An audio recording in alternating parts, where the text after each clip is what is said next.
Alhamdulillahi Rabbil Alamin. Wassalatu wassalamu ala sayyidina wa habibina wa syafi'ina wa qurrati a'yunina wa maulana Muhammadin imamil anbiya'i wal mursalin wa qaidil ghurril muhajjalin wa ala alihi wa sahbihi at-tayyibin at-tahirin. Allahumma la sahla illa ma ja'altahu sahla wa anta ya hayyu ya qayyum taj'alul hazna idha syi'ta sahla. Allahumma rzuqna al-ikhlasa fil niyyati wal qawli wal 'amali wa na'udzu bika min hali ahli an-nar.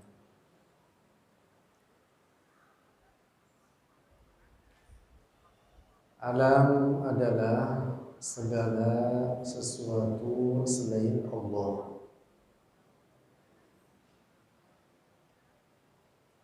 Apapun segala sesuatu selain Allah adalah bagian daripada alam. Manusia, alam atau bagian dari alam. Jin, bagian dari alam. Malaikat, bumi dengan segala isinya, langit dengan segala isinya, apa yang antara langit dan bumi, semua itu adalah alam. Ulama kita mengatakan al-alamu huwa kullu ma siwallah. Alam adalah segala sesuatu selain Allah.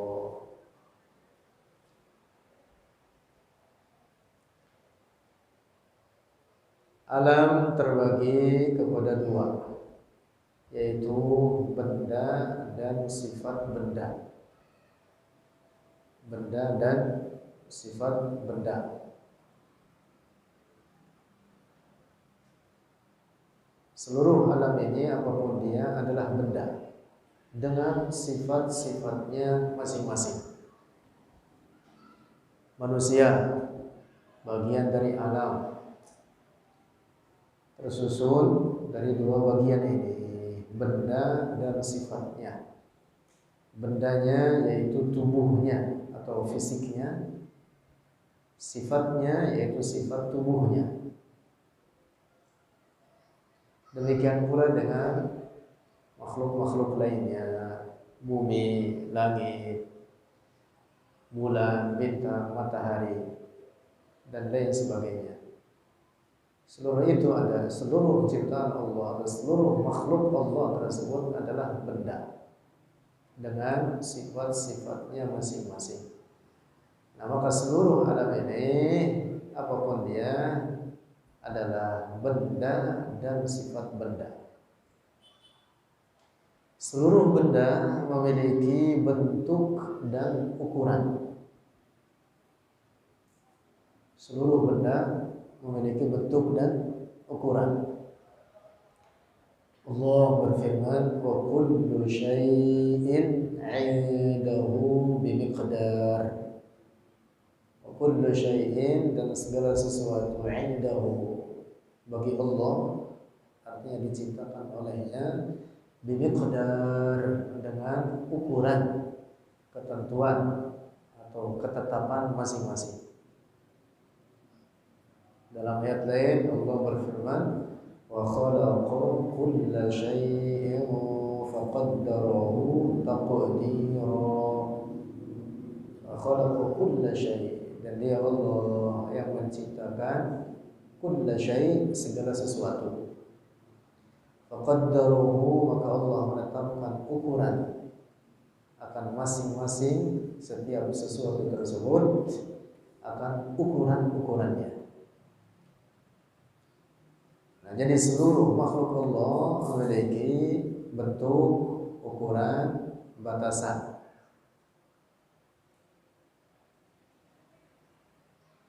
Allah Subhanahu wa ta'ala yang menciptakan alam tersebut yang keseluruhan alam itu tadi adalah benda dengan bentuk dan ukuran yang masing-masing, maka Allah tidak sama dengan ciptaannya tersebut.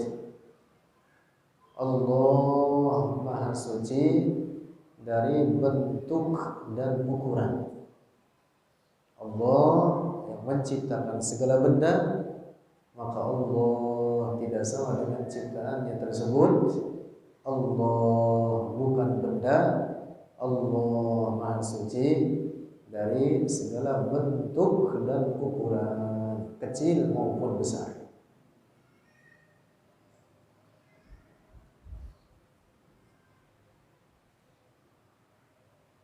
Benda terbagi kepada dua. Satu, benda yang dapat disentuh dengan tangan, disebut dengan benda kasif atau hajmun kasif, ma yumsaku bil yad, seperti manusia, binatang, pohon-pohonan, bumi, langit termasuk. Disebut dengan apa? Hajmun kasif, yaitu benda yang dapat disentuh, diraba dengan tangan. Yang kedua, benda yang tidak dapat disentuh dengan tangan, disebut dengan hajmun latif. Disebut dengan hajmun latif, seperti cahaya, kegelapan, ruh, udara, dan lain-lain. Seluruh makhluk Allah ini adalah benda, dan benda tidak lepas dari dua bagian tersebut, antara hajmun kasif atau hajmun latif.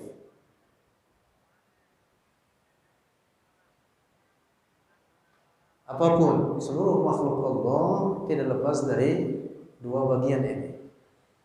Manusia hajmun kasif, bumi hajmun kasif, yaitu benda yang dapat disentuh dengan tangan. Cahaya, kegelapan, ruh yang ada dalam tubuh kita, udara, disebut dengan hajmun latif, yaitu benda yang tidak dapat disentuh dengan tangan. Allah Subhanahu wa ta'ala yang menciptakan itu semua, maka Allah tidak sama dengan ciptaan-ciptaannya tersebut. Artinya Allah bukan hajmun kasif seperti manusia atau benda-benda lainnya yang dapat disentuh. Juga Allah bukan hajmun latif, bukan cahaya, bukan sinar. Allah yang menciptakan sinar, Allah tidak sama dengan ciptaannya. Allah bukan seperti udara atau ruh seperti yang ada dalam tubuh manusia, atau seperti cahaya. Mustahil Allah demikian itu. Allah tidak menyerupai ciptaannya. Nah, Allah bukan hajmun kasif dan bukan hajmun latif. Nah, Allah bukan benda. Nah, maka dengan demikian Allah tidak bersifat dengan sifat-sifat benda. Ulang lagi tadi dari atas, alam itu segala sesuatu selain Allah. Alam terbagi dua, yaitu benda dan sifat benda. Benda terbagi dua, benda kasif dan benda latif. Sifat benda yang kedua, bagian dari alam, yaitu adalah sifat daripada hajmun kasif dan hajmun latif. Seperti apa? Banyak. Gerak, diam, turun, naik, warna, bentuk, ukuran, memiliki tempat, memiliki arah, tersusun dari bagian-bagian atau tersusun daripada anggota-anggota atau bagian-bagian. Kalau tubuh manusia tersusun daripada anggota-anggota badan, sifat-sifat benda. Allah Subhanahu wa taala bukan benda dan sifat-sifat Allah bukan sifat-sifat benda. Allah tidak bersifat dengan sifat-sifat benda seperti gerak dan diam. Karena itu tidak dikatakan bagi Allah apakah bergerak atau diam. Dua-duanya salah.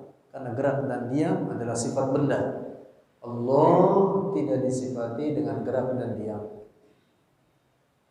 Allah Maha Suci dari turun naik, Maha Suci dari bentuk dan ukuran, Maha Suci dari tempat dan arah. Sesuatu yang bertempat mestilah dia itu benda. Allah bukan benda. Karena itu keyakinan yang wajib kita pegang teguh, Allah ada tanpa tempat dan tanpa arah. Allah mawjudun bila makan wala jihah. Allah ada tanpa tempat dan tanpa arah. Wala yajri alaihi zaman. Allah tidak terikat oleh zaman, tidak terikat atau tidak berlaku baginya waktu, masa atau zaman. Allah Maha Suci dari itu semua.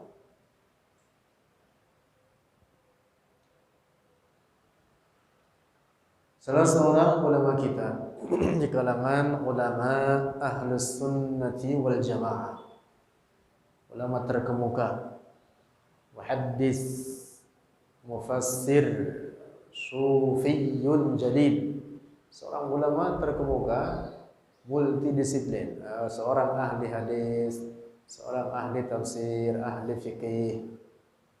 Bahkan beliau juga seorang ahli tasawuf terkemuka, wali Allah, bahkan termasuk di antara pemimpin para wali Allah, yaitu Al-Imam Sayyid Ahmad Ar-Rifai radhiyallahu anhu, ulama terkemuka, hidup di sekitar abad 6 Hijriah semasa dengan Syekh Abdul Qadir Al-Jailani rahimahullah. Sayyid Ahmad Ar-Rifai dalam salah satu karyanya berjudul Al-Burhanul Muayyad. Berjudul apa? Al-Burhan Al-Muayyad. Beliau mengatakan ghayatul ma'rifati billahi al-iqanu biwujudihi ta'ala bila kayfin wala makan. Ghayatul ma'rifati, puncak ma'rifah, billahi dengan Allah. Al-iqanu itu meyakini biwujudihi ta'ala, dengan adanya Allah Ta'ala, bila kaifin, dengan tanpa sifat-sifat benda, wala makanin, dan tanpa tempat.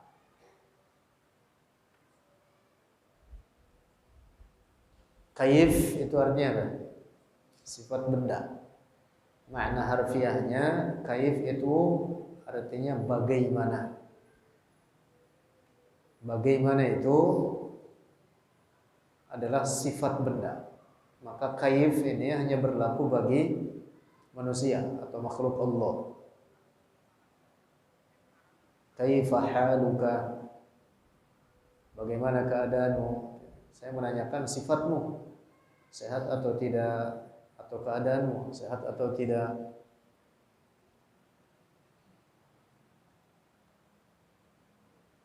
Kaifa, misalkan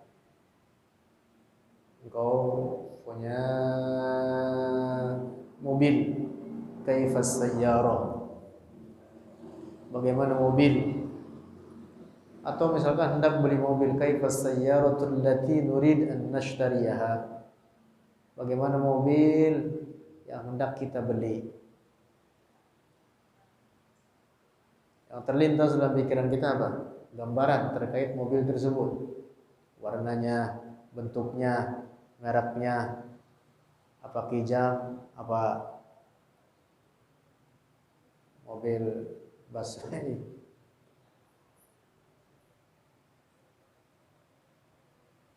Saya menanyakan apa? Sifat. Nah, maka kaif itu adalah sifatul jism. Demikian kata para ulama bahasa. Kaif itu sifat apa? Sifat benda. Allah subhanahu wa ta'ala maha suci dari kaif. Tidak boleh ditetapkan kaif bagi Allah. Tidak boleh ditetapkan kaif bagi Allah. Apa artinya tidak boleh ditetapkan kaif bagi Allah? Tidak boleh ditetapkan baginya sifat-sifat kebendaan. Seperti bergerak, diam, bertempat, bersemayam. Nah, itu sifat benda namanya. Tidak boleh dikatakan Allah bertempat di satu tempat atau di semua tempat. Tidak boleh dikatakan bagi Allah ada di mana-mana. Menetapkan tempat bagi Allah itu artinya menetapkan sifat-sifat kebendaan baginya. Allah bukan benda. Allah Maha Suci dari sifat benda. Nah, maka Al-Imam As-Sayyid Ahmad Ar-Rifai yang merupakan pimpinan para wali Allah, dan ini merupakan keyakinan para ahli tasawuf terkemuka, menetapkan ghayatul ma'rifati billah, puncak ma'rifah dengan Allah adalah al-iqanu biwujudihi ta'ala, meyakini dengan wujudnya Allah bila kaifin, dengan tanpa sifat benda, wala makanin, dan tanpa tempat. Ingat-ingat ini. Ini yang mengatakan siapa? Al-Imam Ahmad Ar-Rifai yang merupakan pimpinan para wali Allah. Beliau yang merintis At-Tariqah Ar-Rifaiyah. Sebagaimana Syekh Abdul Qadir Jilani juga berkeyakinan demikian ini. Beliau yang merintis Tariqah Al-Qadiriyah. Tidak benar seperti apa yang diyakini oleh orang-orang musyabbihah mujassimah yang mengatakan bahwa Syekh Abdul Qadir berkeyakinan Allah bertempat di langit. Nauzubillah. Kalaupun ada di bukunya Syekh Abdul Qadir yang berjudul Adabul Murid, maka buku ini telah ditahrif. Apa artinya ditahrif? Telah direduksi, telah dirubah, dirombak oleh orang-orang musyabbihah supaya sejalan dengan keyakinan mereka. Syekh Abdul Qadir Jilani sebagaimana halnya para wali Allah dan para as-sufiyah al-haqiqiyun, para ahli tasawuf sejati, berkeyakinan Allah la yushbihu syai'an min khalqihi. Allah mawjudun bila makan wa la yajri alaihi zaman. Allah tidak menyerupai segala apapun dari ciptaannya. Allah ada tanpa tempat dan tanpa arah, serta Allah tidak terikat oleh waktu dan zaman. Ini keyakinan al-awliya as-sadiqun, para wali Allah yang sejati. Ini keyakinan as-sufiyah al-haqiqiyun, para ahli tasawuf sejati. Bukan para ahli tasawuf gadungan, tapi para ahli tasawuf sejati. Seperti Syekh Abdul Qadir Al-Jilani, Al-Imam Ahmad Ar-Rifai, Al-Imam Al-Junaid Al-Baghdadi, di atas keyakinan ini. Allah ada tanpa tempat dan tanpa arah.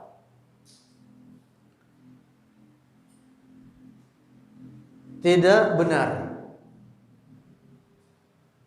keyakinan yang disandarkan kepada sebagian atau kepada para wali Allah oleh sebagian orang yang ini adalah pendapat batil, mengatakan bahwa apabila seseorang telah mencapai derajat tertentu dalam kesalehannya, maka kata mereka Allah menyatu dengan tubuhnya. Nauzubillah. Ini keyakinan rusak, ini keyakinan batil, dan bahkan ini keyakinan kufur. Orang berkeyakinan Allah menyatu dengan tubuh manusia sama halnya dengan orang berkeyakinan Allah bertempat di langit atau bertempat di atas arasy. Ini orang dihukumi kafir. Berarti menjadikan Allah sebagai benda menetap atau bertempat pada ciptaannya. Nah, keyakinan rusak ini yang mengatakan bahwa Allah menyatu dengan tubuh manusia disebut dengan keyakinan hulul. Keyakinan apa? Hulul. Kata mereka Allah yanhallu. Yanhallu itu artinya menyatu dengan tubuh manusia. Nauzubillah. Atau yahullu. Kata mereka Allah yahullu artinya bertempat pada tubuh manusia. Nauzubillah. Itu keyakinan rusak. Disebut keyakinan apa? Keyakinan hulul. Di atas dasar keyakinan rusak ini, maka berarti Allah berbilang, menyatu pada tubuh si fulan, si fulan, si fulan, si fulan.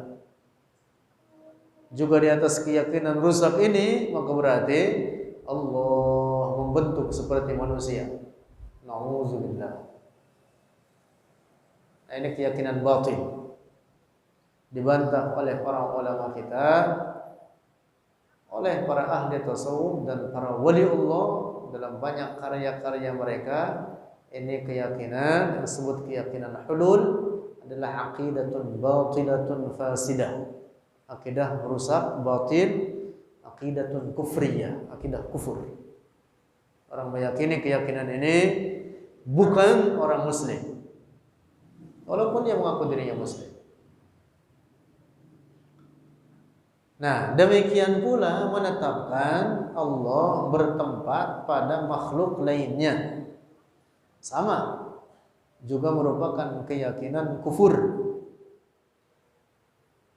Seperti menetapkan Allah berada di langit. Seperti keyakinan kaum musyabbihah, mujassimah. Kaum musyabbihah itu kelompok sesat yang menyerupakan Allah dengan ciptaannya. Nauzubillah. Kaum mujassimah adalah kaum yang menjisimkan Allah. Mereka berkeyakinan Allah punya jisim, punya bentuk, punya fisik, punya ukuran. Nauzubillah. Orang yang berkeyakinan Allah bertempat di langit, atau orang yang berkeyakinan Allah bersemayam di atas arasy, bertempat di sana, sama dengan orang berkeyakinan hulul itu tadi, rusak akidahnya. Orang berkeyakinan hulul, meyakini Allah menyatu dengan makhluknya, manusia dalam hal ini. Demikian pula orang yang berkeyakinan Allah bertempat di langit, berarti mereka menetapkan Allah berada pada ciptaannya, pada makhluknya. Demikian pula yang mengatakan Allah bersemayam di atas arasy, maka berarti ini orang dalam keyakinannya Allah bertempat pada ciptaannya. Nauzubillah. Semuanya keyakinan rusak. Siapa yang menciptakan manusia? Allah. Siapa yang menciptakan langit? Allah. Sama, langit dan manusia adalah makhluk Allah, ciptaan Allah. Siapa yang menciptakan arasy? Allah. Arasy makhluk Allah. Allah yang menciptakannya. Segala sesuatu selain Allah adalah ciptaan Allah. Allah tidak bertempat pada ciptaannya. Sebagaimana tidak bertempat pada tubuh manusia, demikian pula Allah tidak bertempat di langit, juga tidak bertempat di atas arasy. Maka keyakinan yang benar, Allah ada tanpa tempat dan tanpa arah. tempat dan arah ciptaan Allah. Allah tidak terikat oleh ciptaannya. Waktu dan zaman pun juga ciptaan Allah. Allah tidak terikat oleh waktu dan zaman. Nah, karena itulah maka di antara sifat Allah yaitu al-qidamu wal baqa. Apa artinya al-qidam? Tiada bermula. Al-qidam artinya apa? Tiada bermula. Al-baqa apa artinya? Kekal. Al-qidam artinya la bidayata li wujudihi.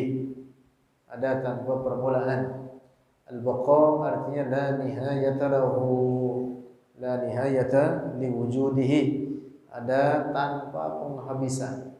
Allah tanpa permulaan, tanpa penghabisan. Arsy memiliki permulaan. Langit memiliki permulaan. Waktu, zaman memiliki permulaan. Semua itu ciptaan Allah.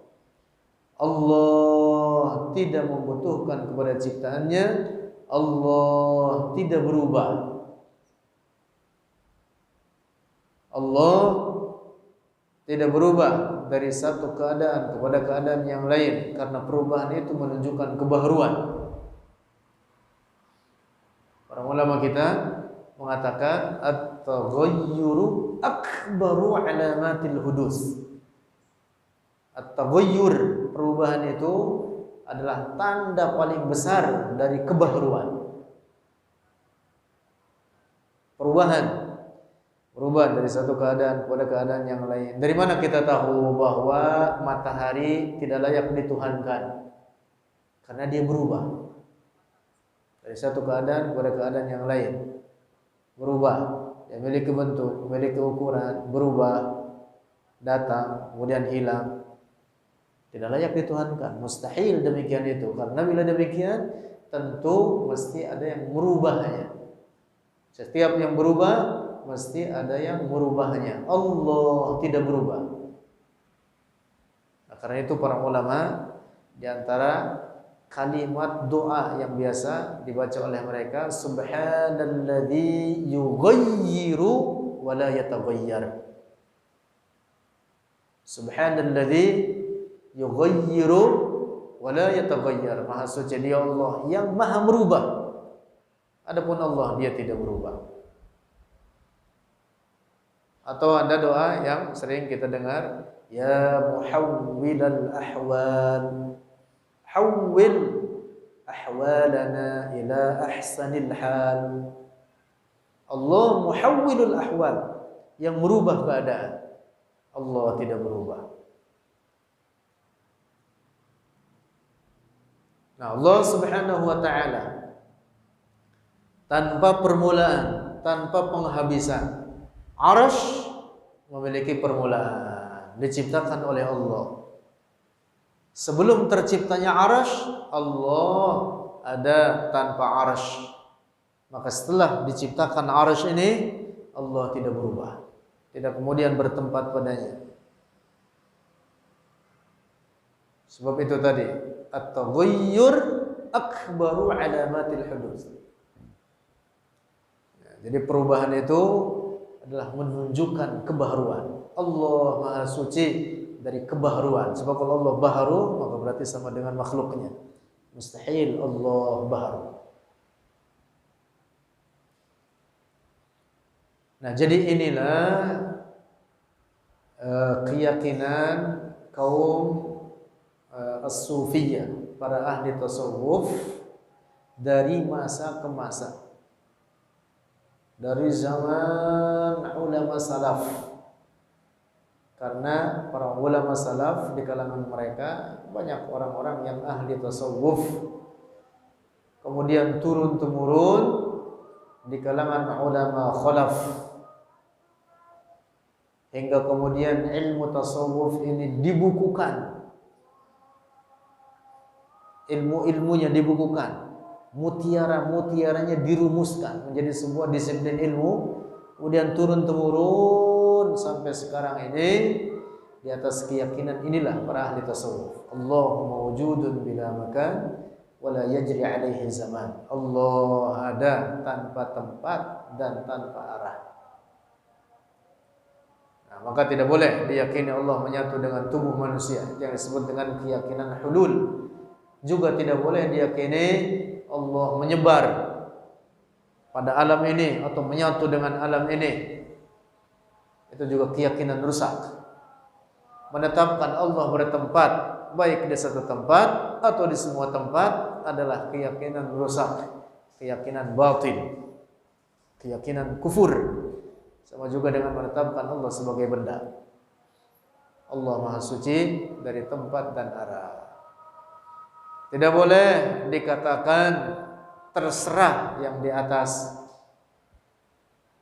Hindari ungkapan seperti itu. Itu ungkapan yang sangat buruk. Mengatakan Allah di atas. Allah Maha Suci dari arah. Ya, jadi tidak boleh katakan terserah yang di atas. Katakan terserah Allah atau terserah yang Maha Kuasa. Jangan dikatakan terserah yang di atas. Siapa di atas? Itu ibu-ibu di atas. Makhluk Allah ada banyak di arah atas.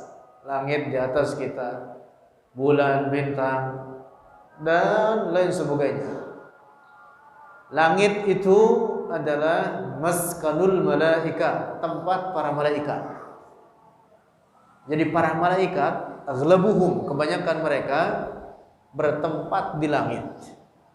7 lapis langit yang ada di atas kita semuanya penuh dengan para malaikat. Mereka di atas kita semuanya.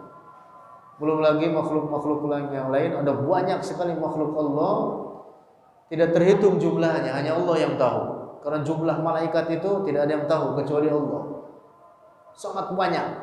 Jumlah para malaikat lebih banyak daripada setiap butir pasir yang ada di muka bumi ini.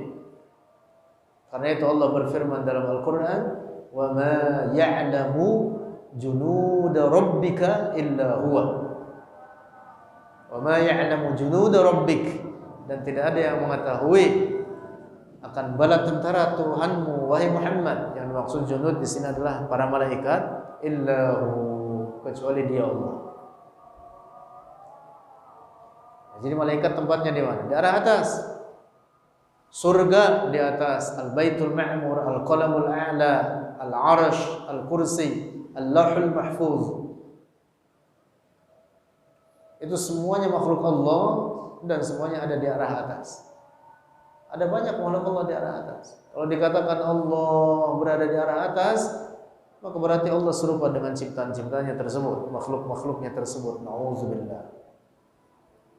Allah yang menciptakan arah, maka Allah ada tanpa arah, tidak terikat oleh ciptaannya tersebut. Allah mawjudun bila makan wa la yajri alaihi zaman. Allah ada tanpa tempat dan tanpa arah, serta tidak terikat oleh waktu dan zaman. Inilah akidah Rasulullah, bahkan akidah kullil anbiya, seluruh para nabi Allah, dan akidah umat Islam sampai sekarang ini. Pegang teguh akidah ini, inilah al-aqidatul munjiyah, akidah yang menyelamatkan kita insyaallah. Wallahu a'lam bissawab.